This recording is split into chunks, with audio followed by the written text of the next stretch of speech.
নমস্কার, আমার ভিডিও চ্যানেলে আপনাদেরকে স্বাগতম। আমি বিনয় শাস্ত্রী। আজকে আমার ভিডিওর আলোচ্য বিষয় বক্রী শনিদেবকে নিয়ে। আশা করি ঈশ্বরের কৃপায় আপনারা ভালোই আছেন।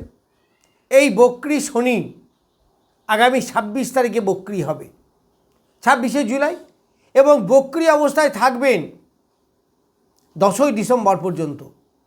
তাহলে এই যে দীর্ঘ সময়, এই সময় বক্রী শনি কোন রাশি বা লগ্নের উপর কীরূপ প্রভাব বিস্তার করবে? কোনো রাশিকে রাজা, কোনো রাশিকে ফকির, কেউ জিরো, কেউ হিরো। কারণ শনিকে তো আপনারা সবাই জানেন, দিলে ছাপ্পর ফাড়গে, বিরাট কিছু দেয়, আবার না দিলে কষ্টে দুঃখে যন্ত্রণায় জ্বালায় নিঃশেষ হয়ে যায়। এই শনি আমাদের কর্মফলকে বহন করে, সুতরাং আপনার নিষ্ঠার সঙ্গে কর্ম করা অবশ্যই দরকার। তো যাই হোক, সেটা শনির ক্যারেক্টার বা শনির বৈশিষ্ট্য। আমি আজকে বলবো কোন রাশির উপর কীরূপ প্রভাব পড়বে। প্রথমেই বলি, মেষ রাশি বা লগ্ন সাপেক্ষে এই শনি হচ্ছে দশম বা একাদশপতি, বসে আছে কোথায়? দ্বাদশে। তাহলে কর্মের অধিপতি দশমপতি, সে বক্রী অবস্থায় আছে। তাহলে দ্রুত কর্ম দেবে, দ্রুত কর্মফল হবে, কিন্তু সেখানে কষ্টের পরিমাণ, পরিশ্রমের পরিমাণ, দ্বিধা দ্বন্দ্ব সংশয় এইগুলো বাড়বে। To be or not to be, to do or not to do, এই জিনিসটা দ্বিধা সংশয়, যেটা কি করি আর কি না করি, এই জিনিসগুলো কিন্তু বাড়বে। সতর্ক থাকবেন, ডিসিশন নেবেন খুব সতর্কতার সঙ্গে। আবার একাদশপতি সফলতাও আনবে, কিন্তু দ্বাদশপতি এই দ্বাদশে বসে আছে। দ্বাদশে বসে থাকার জন্য ক্ষয়, রোগ, জ্বালা, যন্ত্রণা, লস, দাম্পত্য বাধা বিপত্তি, শয্যা সুখ নষ্ট, ঘুম নষ্ট, এইগুলো কিন্তু দেবে। সুতরাং এই সময় আপনাদের সতর্কতা অবলম্বন করা উচিত। তবে কর্মক্ষেত্রে শুভ। আবার যারা বিদেশে আছেন, জন্মভূমি থেকে দূরে, তাদের পক্ষে বেশ ভালো। এই কর্মের জায়গাটা তাদের ভালো হবে, আয় উন্নতিও তাদের ভালো হবে। এইবার বৃষ রাশি বা লগ্ন। বৃষ রাশি বা লগ্নের রাজ্যকারী গ্রহ হচ্ছে এই শনিদেব, নবমপতি এবং দশমপতি। তো নবমপতি এবং দশমপতি মানে শনি নিজেই রাজ্যকারী গ্রহ, তাহলে চরম সফলতা আনবে। আবার রাজ্যকারী হয়ে বসেছে কোথায়? একাদশে। কিন্তু আগামী কিছুদিন পরে শনি এখানে বক্রী হবে, সাড়ে সাথে শুরু হবে বৃষ রাশি, সেটা অনেক দূরের ব্যাপার। তাহলে মূলত নবমপতি এবং দশমপতি একাদশে, চরম সৌভাগ্য, বিরাট ভালো ফল দেবে, সফলতা আনবে। অনেকে নতুন চাকরি হবে, চাকরি ক্ষেত্রে প্রমোশন হবে। যারা জন্মভূমি থেকে দূরে আছেন তাদের তো খুব ভালো। সাময়িক কালের জন্য তীর্থ ভ্রমণ খুব ভালো, কর্মের পরিবর্তন, প্রমোশন এইগুলো হবে। আয় উপার্জনও প্রচুর বাড়বে। এই শনি কিন্তু প্রচুর দেবে, অবশ্যই দেবে। আবার একাদশ উপজয় স্থানে বসছে, তার মানে ভালো শনি বলতে গেলে এই শনিকে বোঝানো যায়। এই শনি দারুণভাবে ভালো ফল দেবে। আরও ভালো ফল দেওয়ার কারণ হচ্ছে গিয়ে দেবগুরু বৃহস্পতির দৃষ্টি আছে এখানে। ফলে বৃষ রাশি বা লগ্নে দারুণ ভালো যাবে এই বক্রী পিরিয়ড। তারপরে তৃতীয়ত মিথুন রাশি, অষ্টমপতি এবং নবমপতি,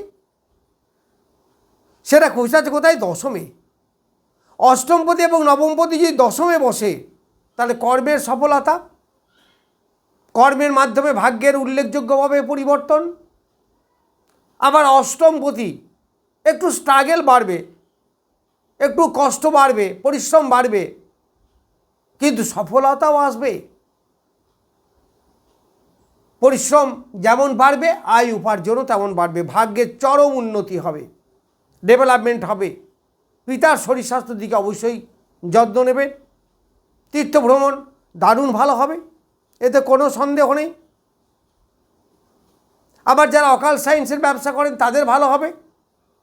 তবে যারা প্রাইভেট পার্টে রোগ আছে, মেয়েদের গাইনি প্রবলেম, ছেলেদের প্রস্টেট, এই সমস্ত একটু ঝামেলা হতে পারে। যারা বয়স্ক মানুষ আছেন তাদের পায়খানা প্রস্রাব বা এই ধরনের একটু সমস্যা এলেও আসতে পারে, একটু সতর্কতা অবলম্বন করাই ভালো। তারপর কর্কট রাশি বা লগ্নের কর্কট রাশি বা লগ্নের সপ্তমপতি এবং অষ্টমপতি নবমে, তাহলে এই সপ্তমপতি এবং অষ্টমপতি নবমে বসে আছে বক্রী অবস্থায়। এখানে কিন্তু একটু সপ্তম এবং অষ্টমের একটু ডিস্টার্ব আনবে। বিবাহ হতে গিয়ে বাধার সৃষ্টি হতে পারে, কারণ অষ্টমপতি বাধা বিপত্তি। তবে নবমে আছে, এটা কিন্তু খুব বাধার সৃষ্টি করবে না। আবার এই সপ্তম স্থানে বৃহস্পতির দৃষ্টি, আবার এই বক্রী শনির উপরে বৃহস্পতির দৃষ্টি মীন রাশিতে। ফলে দুই দিক থেকে যেহেতু দেবগুরু বৃহস্পতির দৃষ্টি, সুতরাং খুব বাধা বিপত্তি হওয়ার কথা নয়। তবু আমি বলবো ব্যবসা বাণিজ্যের ক্ষেত্রে, শরীরে প্রাইভেট পার্ট, এইগুলো ব্যাপারে একটু সতর্কতা অবলম্বন করবেন। এবার সিংহ রাশির ষষ্ঠপতি এবং সপ্তমপতি অষ্টমে অবশ্যই ভালো নয়। ষষ্ঠপতি অষ্টমে বিপরীত যোগ, কিন্তু সেখানেও ব্যাপক স্ট্রাগেল, ঝঞ্ঝাট ঝামেলা অত্যধিক বেড়ে যাবে। খুব সতর্কতা অবলম্বন করবেন, বিশেষ করে কর্মক্ষেত্রে পরিশ্রম প্রচুর পরিমাণে বেড়ে যাবে। একটু সতর্কভাবে চলবেন। রাস্তায় গাড়ি ঘোড়া চালাবেন ব্যাপক সাবধানে, কারণ সিংহ রাশির এমনিতেই তো শনির ধাইয়া চলছে। এরপরে যদি এই বক্রতা প্রাপ্ত হয়, তাহলে সিংহ রাশির পক্ষে মোটেই ভালো হবে না। তারপরে বলছি কন্যা রাশি। কন্যা রাশি পঞ্চমপতি এবং ষষ্ঠপতি, আবার বুধের মিত্র হচ্ছে এই শনিদেব। তাহলে ডেভেলপ হবে। যারা সায়েন্স এডুকেশন তাদের ভালো হবে। সন্তানের মোটামুটি ভালো, তবে নিজের শরীর স্বাস্থ্যের পক্ষে যত্ন নেবেন, অবশ্যই যত্ন নেবেন। দাম্পত্য জীবনে বাধা বিপত্তি, মতানৈক্য, ব্যবসায়ীর একটু ডামাডোল, এইগুলো চলবে। মানে খুব একটা ভালো বলা যায় না। তবে পঞ্চমপতি তো তাদের প্রেম প্রীতির ব্যাপারে কিছুটা শুভ, দারুণ শুভ নয়। ফলে প্রেম প্রীতির ব্যাপারে, এডুকেশনের ব্যাপারে একটু সতর্ক থাকাই ভালো। এরপর তুলা রাশি। তুলা রাশি ভালো। তুলা রাশি মোটামুটি ভালোই বলা যায়, কারণ চতুর্থপতি এবং পঞ্চমপতি রাজ্যকারী গ্রহ, তবে ষষ্ঠে আসে। তো ষষ্ঠে থাকার জন্য শরীর স্বাস্থ্যকে ডিস্টার্ব করবে, রোগ নিয়ে আসবে, রোগের বৃদ্ধি করবে, রাতের দিকে সমস্যা হতে পারে, চুরি ডাকাতি ছিনতাই এগুলো থেকে সাবধান থাকবেন। ঋণ দেনায় জড়াবার চেষ্টা করবেন না, এই সময় না নেওয়াই ভালো।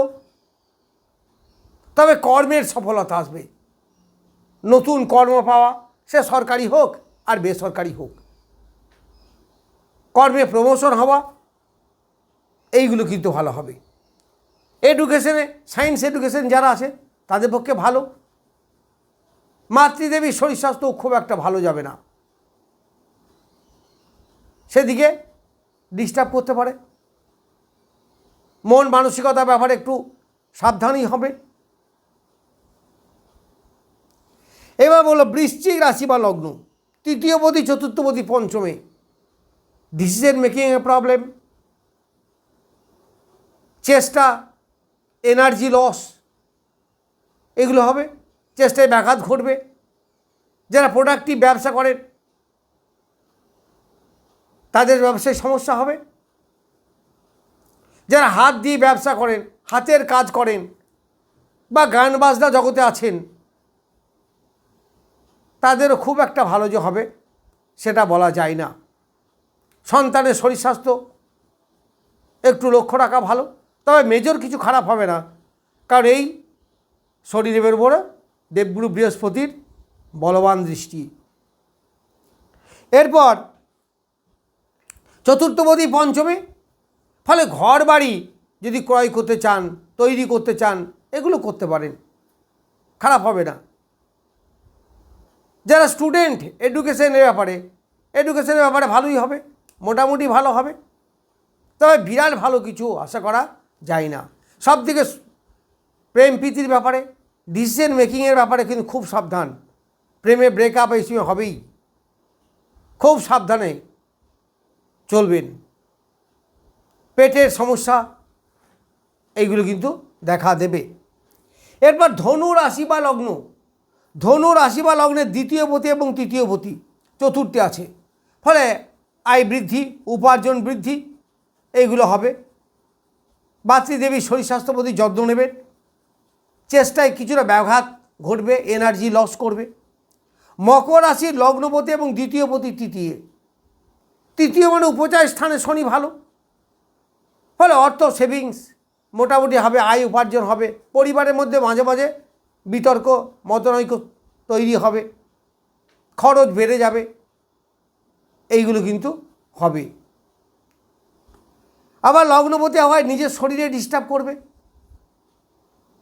এনার্জি লস করবে। তারপর কুম্ভ রাশি, লগ্নপতি এবং দ্বাদশপতি দ্বিতীয়, এদেরও খরচ বাড়বে, কাজে ডিলে হবে, কাজ আগাতে চাইবে না, হওয়া কাজ হতে চাইবে না, পাওয়া জিনিস পাবেন না, টাকা পয়সা আটকে যেতে পারে, বাধা বিপত্তি, খরচ বৃদ্ধি এইগুলো হবে। কথা বলবেন খুব সাবধানে, কথাবার্তার জন্য অনেকের সঙ্গে ঝগড়াঝাটি এই সমস্ত হতে পারে। অতিরিক্ত স্টেট কার্ড কথা বলতে গিয়ে সমস্যার সৃষ্টি হতে পারে। তারপর মীন রাশির একাদশপতি এবং দ্বাদশপতি লগ্নে আছে, তাহলে একাদশপতি দ্বাদশপতি যদি থাকে, কিছু আয় উপার্জন বাড়বে, কর্মের কিছু ডেভেলপ হবে, তবে শরীর স্বাস্থ্য ব্যয় এইগুলো হবে, এনার্জি লস এইগুলো কিন্তু হবে। অবশ্যই যারা বাইরে আছেন, জন্মভূমি থেকে অনেক দূরে, তাদের কিছুটা লাভ হবে। যাই হোক, আমি বক্রী শনির প্রভাব সম্বন্ধে কিছু বললাম। নমস্কার, আজ এই পর্যন্তই।